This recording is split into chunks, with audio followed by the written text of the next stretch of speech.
Venezuela, Japan, Philippine বা Alaska গত ৭২ ঘন্টায় পৃথিবী কেঁপে উঠেছে বেশ কয়েকবার।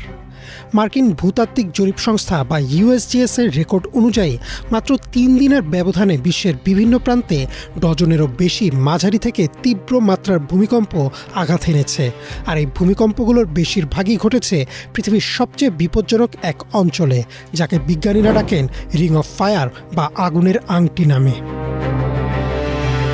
গত কয়েকদিনের খবরের দিকে তাকালে দেখা যাবে প্রশান্ত মহাসাগরের এই রিং অফ ফায়ারটি হঠাৎ করেই যেন প্রচণ্ড ক্ষিপ্ত হয়ে উঠেছে।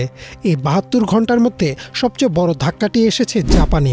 দেশটির ইউয়াতে উপকূলের কাছে আঘাত এনেছে শক্তিশালী ৬.৯ মাত্রার একটি ভূমিকম্প, যার পরপরই সেখানে আরও দুটি মাঝারি মাত্রার আফটারশক অনুভূত হয়। জাপান এই ধাক্কা সামলে ওঠার আগেই কেঁপে ওঠে ফিলিপাইনও। দেশটির সারাঙ্গানি অঞ্চলে আঘাত হানে ৬.৫ মাত্রার আরেকটি শক্তিশালী ভূকম্পন। এখানেই শেষ নয়, একই সময়ে আমেরিকার আলাস্কার অ্যালয়টিয়ান দ্বীপপুঞ্জে ৪.৯ মাত্রা এবং ক্যালিফোর্নিয়ার মেন্দোসিনো কাউন্টিতে ৫.৬ মাত্রার ভূমিকম্প রেকর্ড করা হয়েছে। তবে এই ৭২ ঘন্টার সবচেয়ে রহস্যময় ও আতঙ্কের ঘটনাটি ঘটেছে রিং অফ ফায়ারের সীমানা ঘেঁষা লাতিন আমেরিকার দেশ ভেনেজুয়েলায়।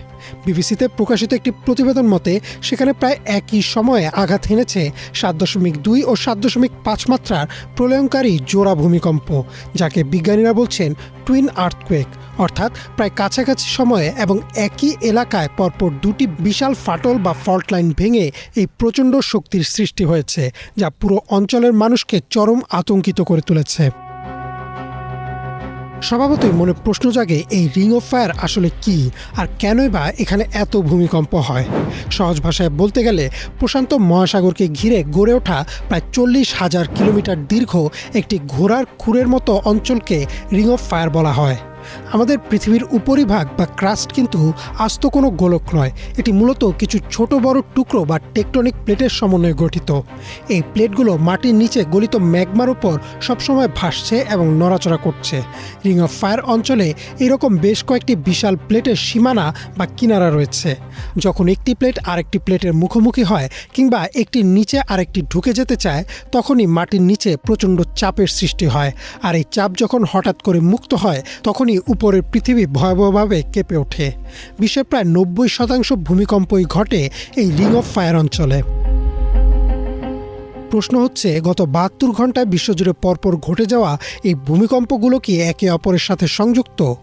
বিজ্ঞানীরা বলছেন আপাত দৃষ্টিতে মনে হতে পারে যেন একটি দেশ আরেকটি দেশকে ধাক্কা দিচ্ছে, কিন্তু বাস্তবে জাপান, ফিলিপাইন বা ভেনেজুয়েলার এই ভূমিকম্পগুলোর মধ্যে সরাসরি কোনো যোগসূত্র নেই।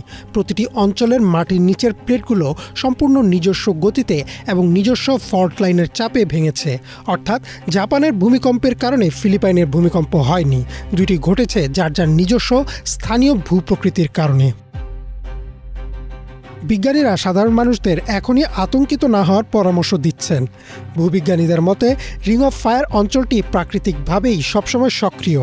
মাটির নিচে জমে থাকা শক্তি যদি এভাবে ছোট বা মাঝারি ভূমিকম্পের মাধ্যমে বের হয়ে না যায়, তবে ভবিষ্যতে চিলির ১৯৬০ সালের সেই ৯.৫ মাত্রার মতো কোনো মহাবিপর্যয় ডেকে আনতে পারে। তাই এই ঘন ঘন কম্পন আসলে পৃথিবীর চাপমুক্ত হওয়ার একটি স্বাভাবিক প্রক্রিয়া। ইমরান মাহমুদ, মালাভিশন।